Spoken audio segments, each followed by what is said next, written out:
Welcome to Life in the Music Business, a masterclass with Professor Pooch and your host, BACEFACE. Are we on air?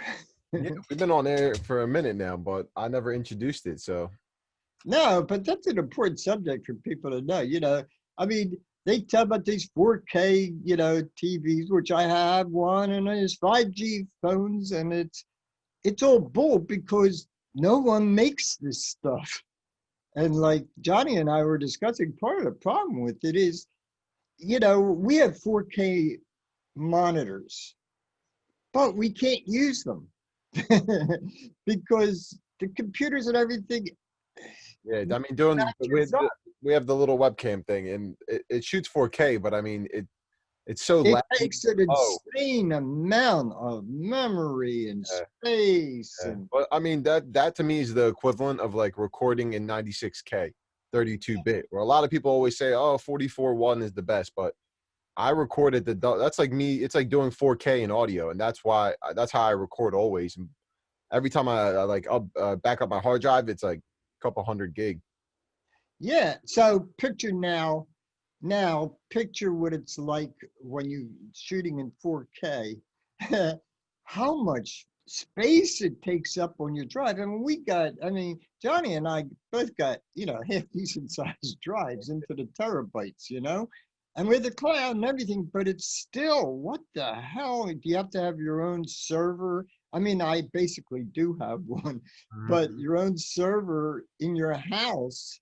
Yeah, it's a strange situation, but I mean, at the end of the day, it's not about the equipment or the how new your computer is, because I've worked with the oldest computer forever. For 6 years, I worked with a 2011 MacBook Pro, but it was the souped up version of the time. So I had the i7, I had the 16 gig of memory, I had the uh, All right, I'm good. I'm gonna one up you.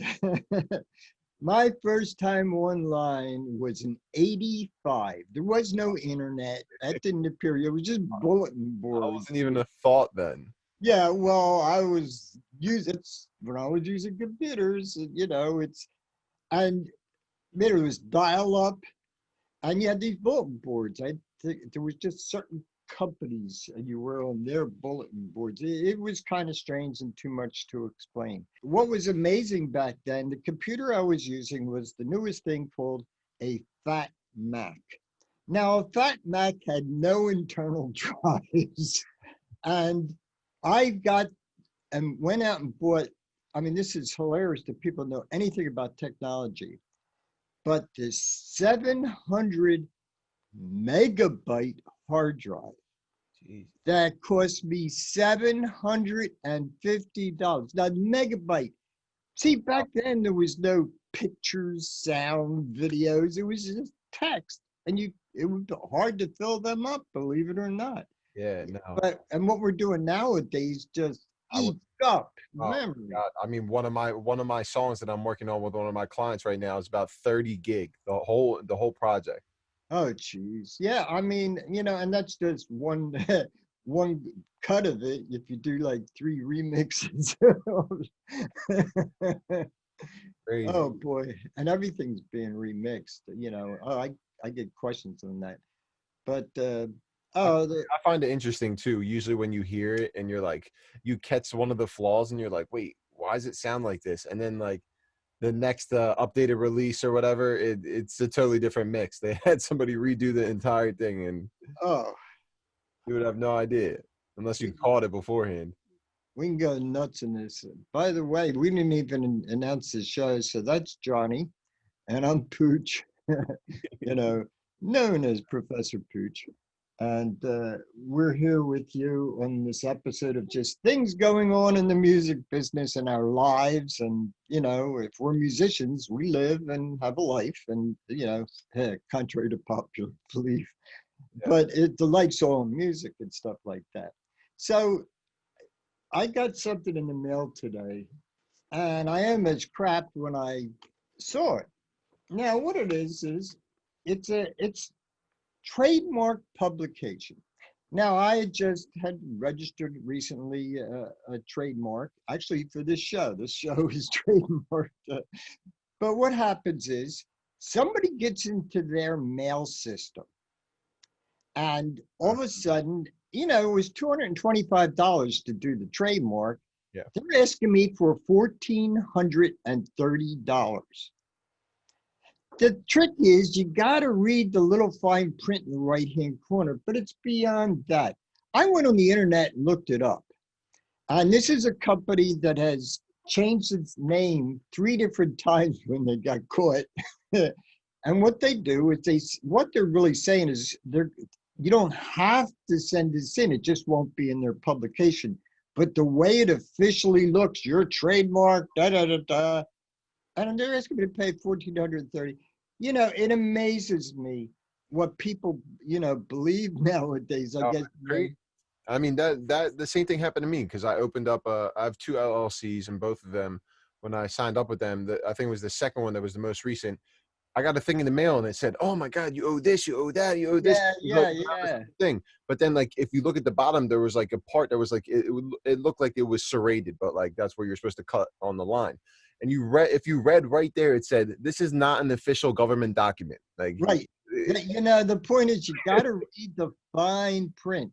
But I went online and they were talking about it. The trademark office even states it, do not get pulled into this kind of stuff. It's a scam. And it's a sad sight too. I mean, I've seen people that, they had something take over the computer, got a virus or something like that. And then all of a sudden they're letting them into their bank account. And then the people steal like $5,000, $6,000, $7,000 from them. Yep. Oh boy, we can get into a whole thing with passwords, but that's another story. Yeah, but I mean, today's topic, we are discussing mental health in the music industry and how to. It's a good subject for this. It's a segue because, man, this stuff puts you through mental health. Oh man, we believe me, that's tough. But it is a very serious thing. Go ahead. Yeah, no. So I mean, I feel it's the number one thing to talk about, honestly, especially nowadays with the quarantine and everything. Yes. It's just like it's a tough time. You know what I mean? All around. Like, I mean, I've gone out, tried to go to the bars, like get some food. I mean, it's just not the same. Like they're like, oh, you could sit down, do this and do that, but it's like a science fiction movie when you go outside. Kind of strange. It really. Yeah, it is kind of strange, and especially with the virus, but. Mental health has been a big issue for years. There are groups that will work with musicians and stuff like that. But this quarantine and all this stuff where everything's changing, it's just thrown a lot of people that, were getting along okay. And then, things hit. But the point I want to bring up today is that it's a lot of issues. Mental health is an important topic, and there's a lot of issues surrounding it. And what may have caused this? Is it something like all of a sudden this quarantine? But several years ago, I wrote this article. It's called, Geez, I thought he would be famous by now, or something like that. And basically, the topic is that this person or people, there's just, they can't become successful. I'm sure people have run into it. You see somebody really talented and wonder, gee, I wonder why they've never been successful and stuff like that. Believe it or not, a lot of times people put a roadblock exactly in front of them themselves. They stop themselves, and you get into, that goes into like the fear of success. People think of the fear of failure. Well, there's the fear of success. Mm-hmm. A great example is Kurt Cobain with Nirvana, who, he was happy being his grunge band. Everything was cool. But when it blew up and got onto the pop charts, he just couldn't handle it. Because a lot of people out there, it's not just musicians, but heavy with emotional types like us musicians, where you just feel like a lot of people go through it where they feel like they don't deserve to be successful. They don't deserve it, and they by mistake make it or whatever, and then they just can't handle the success. It's a big load to carry. It really is. I've only seen a glimpse of it, like not from firsthand experience, but like just seeing what artists go through. And I mean, you think that you have free time, like you will never have free time when you become an artist and do all And you that have type of less stuff. And free that's and you grueling have work. yeah, and you have less free time even now because the fans want attention from you. It's not just being a great musician anymore. You know, they Yeah. want your attention, and that takes up time too. But there's all different reasons. So let's look at this fear of success. Where the hell does it come from? This is the story. Between the ages of 1 and 6, a young child, takes everything in, Mm.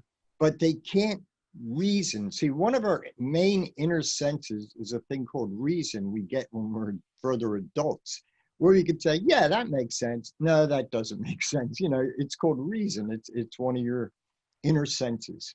And we'll get to all the inner senses in our shows, believe me.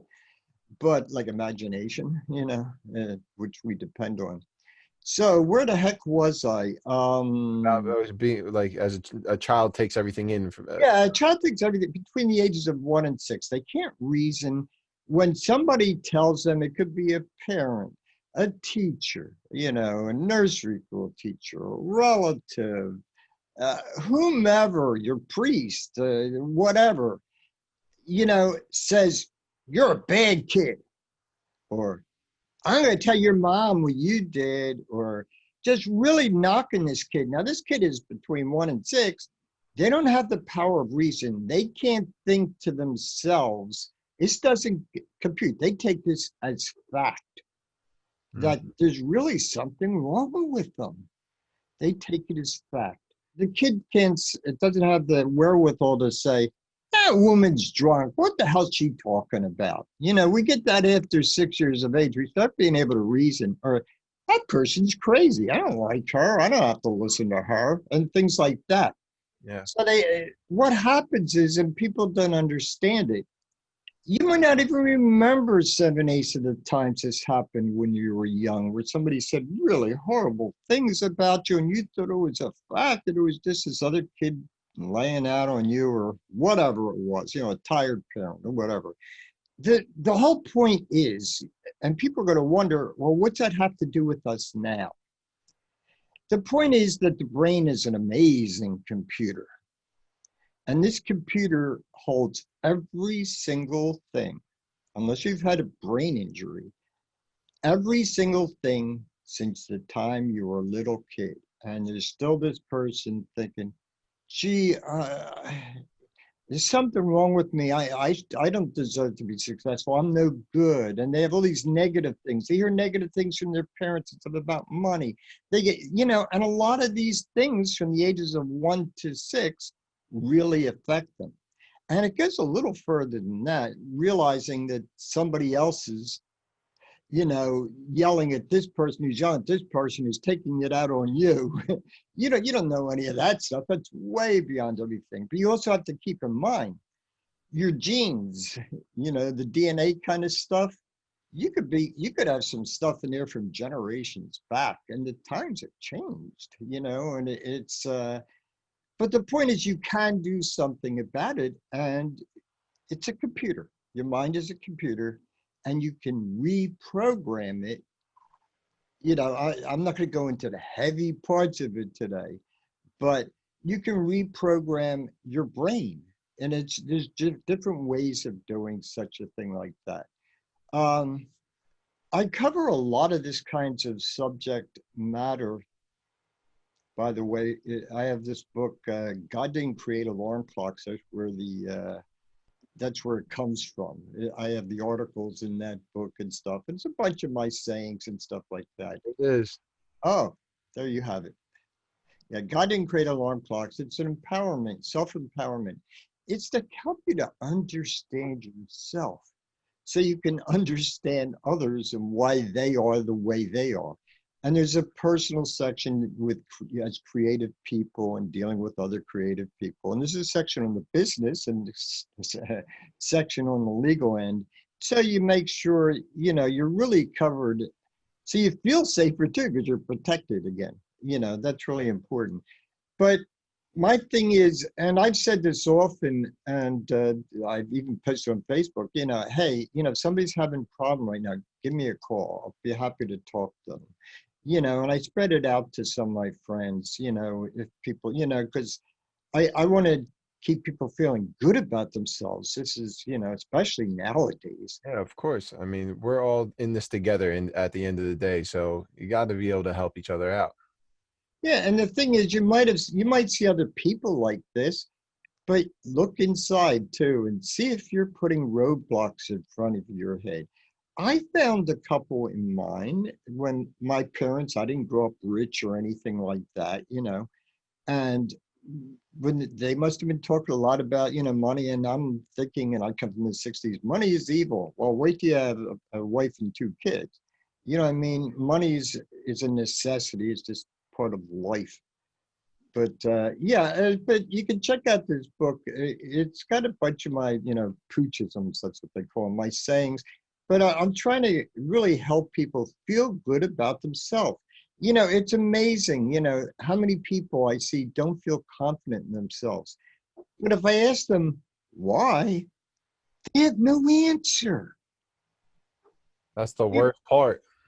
Yeah, just I never thought of that, and people show lack of confidence in a lot of ways. People that brag, constantly brag. I'm the best at this. They're very non-confident. They're trying to convince themselves that they're actually okay, things like that. Yeah, and just so everybody knows, this is available on all major platforms, including the video is going to be on YouTube and then all the major streaming platforms. But if you're interested in God Didn't Create Alarm Clocks, I'm going to be putting a link in the description to lead you right to it. There's an audio and the PDF version, and also the hard copy as well. Well, no, the paperback is on Amazon. That's a different link. I'm one. You have to put Professor Pooch and whatever you're looking for into Google, and you'll find what you want.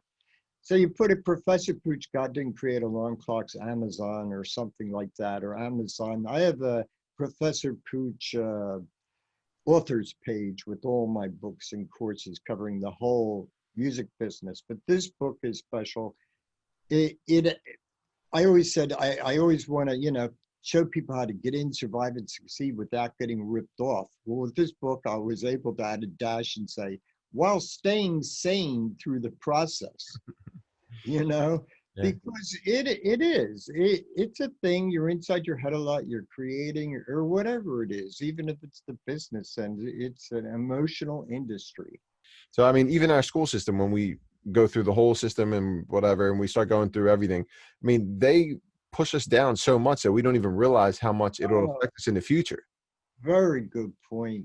Yeah, my thing is that I just wrote a whole thing and I realized, wait a minute, I'm not going to get in this whole way because the whole educational system in the United States sucks. They're raising automatons. They're raising people to have jobs, not have a career. So they're sitting in class, bored out of their wits, probably learning things that they'll never use in the rest of their life. And they're staring out the window and they say, stop staring out the window. They don't want you to use your imagination. They take the art programs away. They screwed up a lot of things. I could go nuts with talking about the whole educational system. I even had a funny one in God Didn't Create Alarm Clocks, and I'm going through this. We should be able to get up when we're awake and feeling awake and go to sleep when we're tired. But parents said to me, well, how do I get our kids to school? And I said to them, well, you're homeschooling them, aren't you? You know what I mean? Oh my God, trusting the school systems nowadays, and it's not always the teacher's fault. It's the way it's set up, but they're trying to get everybody to be automatons. I ran into this problem, and I know of some other people in school that had this problem. I just happen to have an expressive voice. Well, they try to take the expression out of me, and different other people I know, and let's just talk, and just talk, like a roadblock, basically. I can't help it. It's who I am, you know, and that's why me and school parted ways, you know. I mean, I got my bachelor degree, but even then, I mean, I was trying to pursue a higher education further than that. But to me, it was just like, I am happy right now. And there's nothing else in the world that makes me more happy than music, especially through that we could tie this back into the mental health thing. I mean, like whenever I felt crappy in my day or had a like bad time in my life, like music was always the crutch for me to get through all of that. So that's Hey, really why I chose it as a career, because I was like, wow, if I could, if music could do that for me, imagine what I could do for other people with my music. yeah, that's a great look. Yes. Yeah, and we should stop pitying ourselves. Let's go entertain others and make them feel good. Because when you make them feel good, it makes you feel good. Exactly. Yeah, that you brought up some very good points on there. Yeah, this whole thing with just the way, well, and it's these times, you know, it's doing it. It's making more and more people have these, you know, mental kind of Yeah. breakdowns and stuff. The point is, you got to keep yourself busy. Part of the major problem is that you got to look for the solution, not the problem. You know, an attitude of moving forward with your career, moving forward with your life. You know, everybody has bad days here and there. Just think, this is a screwy day. I need to do something to get myself out of it, instead of you saying, oh, woe is me, you know, kind of a thing. That's the easiest one to pull off. I mean, if you want to sit there and wallow in your sorrow, that's the easiest option. Yeah, I just need to get my brain moving. That's why I like somebody when I wake up in, well, what I call morning, like 3 o'clock in the afternoon, 2, 3 in the afternoon. And because I'm up all night, you know, somebody to call me, and, you know, I need the right person to call me, that because I get weird calls. You know, I'm a troubleshooter, so I solve problems, so they call me a lot. But with just somebody that gets my mind moving and stuff, moving forward, and, you know, from the sleep stage, and not get myself in trouble, because creative people, just like they can create positive things, they can create negative things, Yeah. you know, that could really hurt their lives. And you gotta, why not think positive? Everything has two sides to it. It's a little polarity. It's one of the scientific laws, you know. Yeah. Everything has two sides of it, a good and a bad. Well, you're never just bad. It's just bad in comparison of what's good. You're comparing kind of a thing too. And just, you should be focused on, why not? I mean, if you have a choice, the one thing you have total control of in your life is your attitude.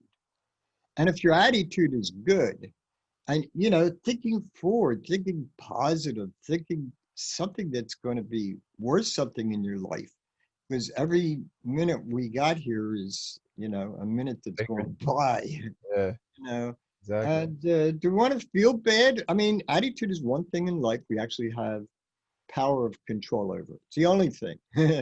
You know, you could decide to look at good side of something or the bad side of something. You know, I choose to look for the good side. I mean, this virus has been horrible, but the pollution's been down in spots, except for the wildfires. We get into really life in life, you know, it's insane out there. Yeah, it's tough. And I mean, to be honest, even during the first part of the quarantine, the first 3 months, I just was so fed up with music and everything. I just took a break for 3 months and just hung out, did other things, played like I got a Nintendo Switch. I started playing that for a little bit to entertain myself. And it made me realize a very important thing is like, just because you're not creating or doing the things that you think you should be doing, like it's okay. Like you're okay to just relax and do what you want. You know what I mean? You don't always have to be going and going and going and feeling like, Well, that's an advantage of being your own boss. yeah, I love it. Honestly, it's like it's I the mean, best. well, yeah, I mean, I'd rather, like I tell people, you don't need $1 zillion. You just need enough to keep you comfortable doing what you love to do. To me, that's a definition of success. It's that simple. It was never explained to me like that before I met you. Nobody had ever said something like that about success. Success is always like this big thing that You, Yeah, but some people are not going to be comfortable there.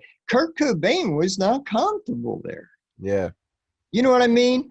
But as long as you know you're paying the bills and you're doing what you love to do and you keep moving forward, you only need one hit to become all of a sudden very big. So you just never know which one's going to be the hit. It's really funny. The major labels, when they even did albums and stuff, they think the song, a certain song would be the hit, and the last song they expected to be the hit was the hit. I mean, you never know. You yeah. know, life's funny. That's why you can't always judge your own stuff. You have to like the way I see it with music is that like if I were to sit here and judge my music like I do every single day, I would never like get anything done. I'd be like, oh, this is trash. This is trash. This song I didn't finish. Nope, I don't like it. Like you got to let the people of the world or the universe tell you if it's good and not use your own opinion sometimes. Well, you know, I just put it out there, and the way I look at it is if it entertains one person, I've done somebody some good. Yeah. You know, I mean, right now I'm not doing any recording except if I know I could play something in a film or a TV show or something like that, or somebody wants to do one of my songs, that's fine. You know, because I sit on, I still write. I mean, I love to write songs. You know, Yeah. You're actually working on a couple of my songs right now. yeah, hey, we're doing stuff. Yeah, and I mean, I enjoy it. I do a lot of recording, but I've been combining that with production with my clients. So they're not just coming here and getting a recording session where they get YouTube beats. Like I will literally orchestrate, compose, arrange, produce. Well, you're a very strange dude because you actually know music and can play, you know, several instruments. So, you know, what do you play anyway? So I play piano as my first instrument. I play guitar. In that case, I also play bass. I play drums. Sing a little bit, not too much on that. But then I also used to play saxophone when I was in 5th grade. Oh, wow. I mean, Well, I never played any of the horns. I mean, I saw them in orchestras when I was a kid, you know, coming up. But no, the horns, no. Yeah,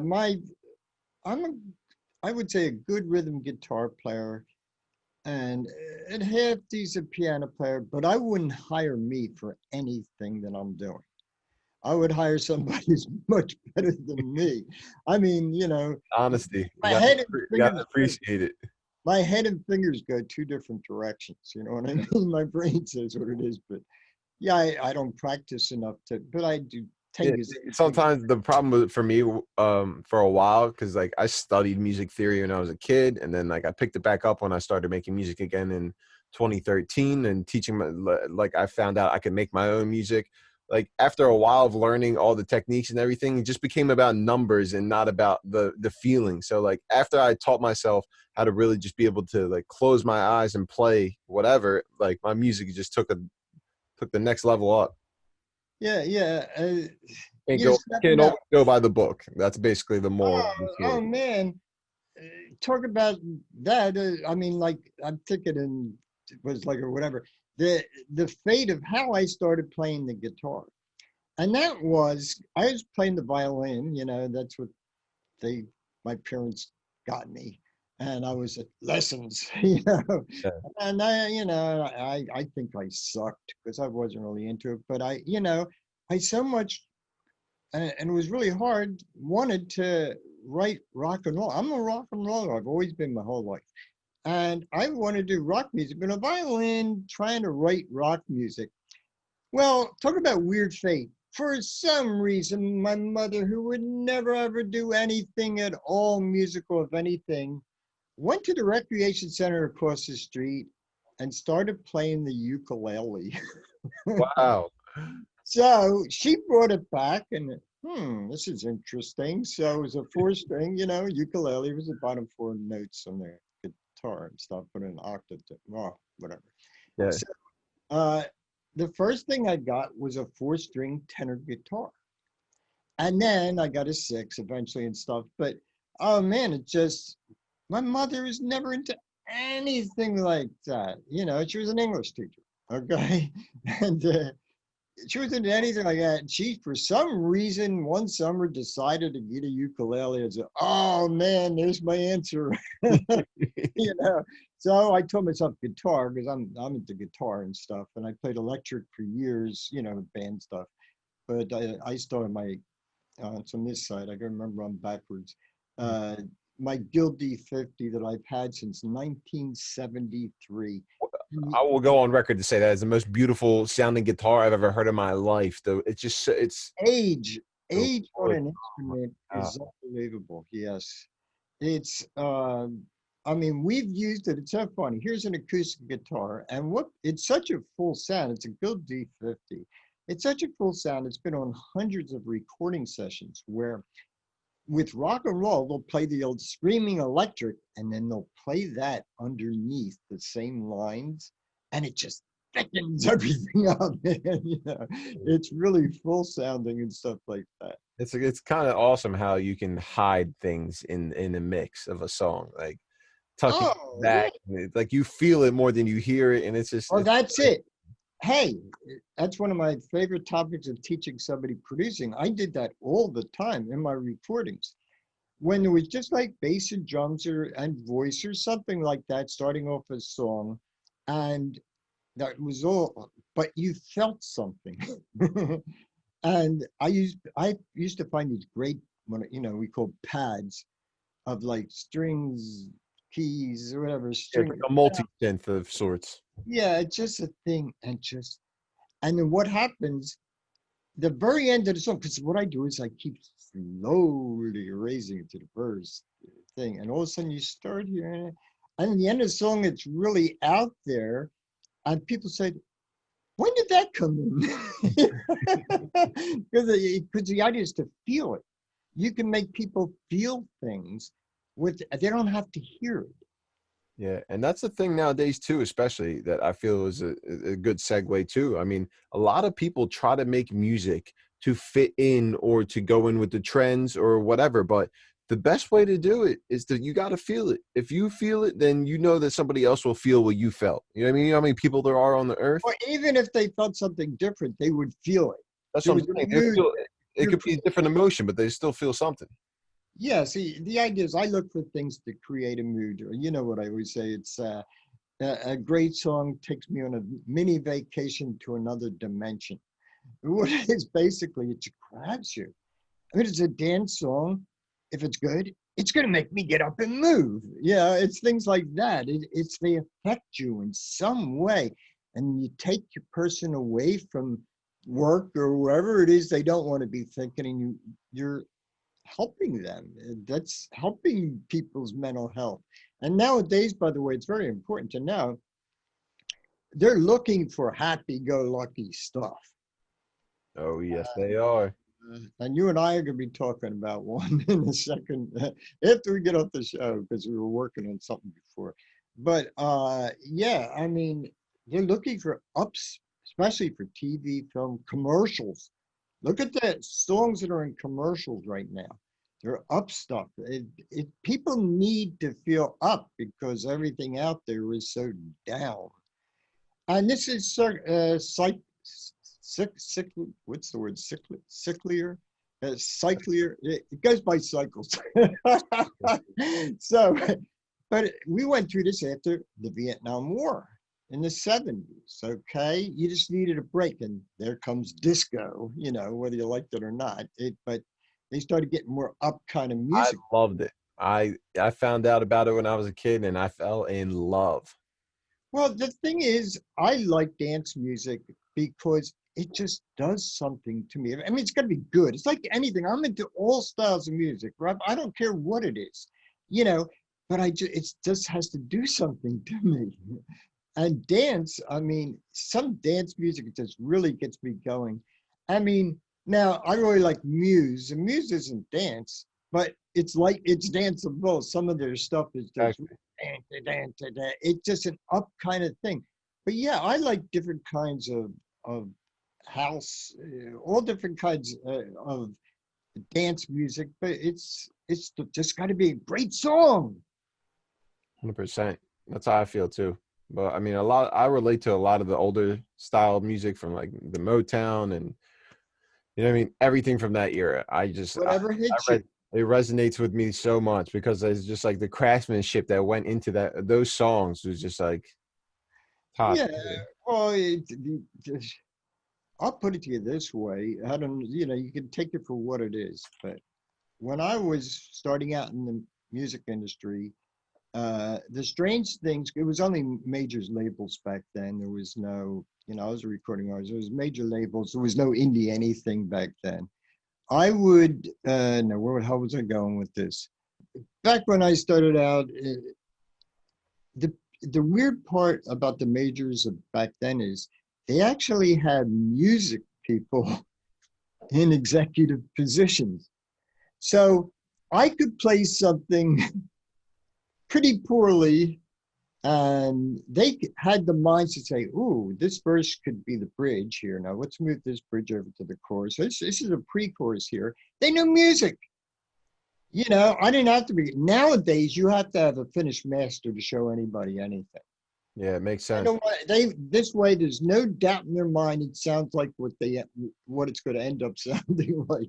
Because who knows? You go into a studio, any of us go into a studio with one of our songs, you really don't have a total picture of what it's going to end up sounding like, because the studio just does its thing, and you get all these ideas in the studio and stuff like that. Yeah, studio is a cool environment. I like it. Just that. Oh yeah, it's one of those things. Yeah, I'm not the type of person that has 30 people. Like, I don't like that. I need to be like close knit, couple friends. You know what I mean? I'm really there to work. Exactly. That's a big mistake, by the way. A lot of people do. They go to their sessions and they bring a lot of friends with. It's not a party place. You need to have clear mind without any interference. I don't even want to know people are there and not see them. You know what I mean? I'll just feel them. Moderation is cool. If you want to bring it in, bring people in a couple times. Yeah, they have to have their heads in the right place, though. Yeah, but just to come in and just throw a party, I mean, it's not always the best. No, because your mind's not on what it should be. And I'm sure we're way over time. Yeah, I mean, we talked about a lot of stuff today. So stay tuned, guys. This episode will be out soon. We are doing a bunch of, God, we have like 17 or 18 shows, what is known as in the can, in other words, done. And there's 2 times a week. But now, what was I going to say about it? You go back to you. So basically what I was saying is that Life in the Music Business podcast, video and audio podcast, is available on all platforms. We'll be releasing podcasts every Tuesday and Friday. We're currently working on our website, and in the future going to have some cool merchandise for you guys. So stay tuned for that. And we're also going to we're working on our newsletter as well as a couple of other things to keep you guys engaged. And like always, if you have any questions, feel free to reach out. Ask at ProfessorPooch.com or lifeinthemusicbusiness@gmail.com. Yeah, you said it perfectly. Yeah. And every Tuesday and Friday, it's going to keep coming out. Believe me. And but we are moving. I know what I was going to say before. We are moving some back because they don't fit a certain time period. And some of the ones that are really important, like we wanted to talk about metadata and stuff, which it's going to be right here beforehand. But the idea is by 2021, you're going to need to know a certain amount of information. So we're going to make sure we'll move shows around so that they fit the time period, that you need to know certain things by. Yep. So tune in for the next episode, everyone. All right, guys. Don't forget to like, subscribe, and share. And anything else, spread the word. Spread the word and help us get to the top, because that's where we're trying to go. Take care, everyone. Thanks for watching. Tune in for the next episode.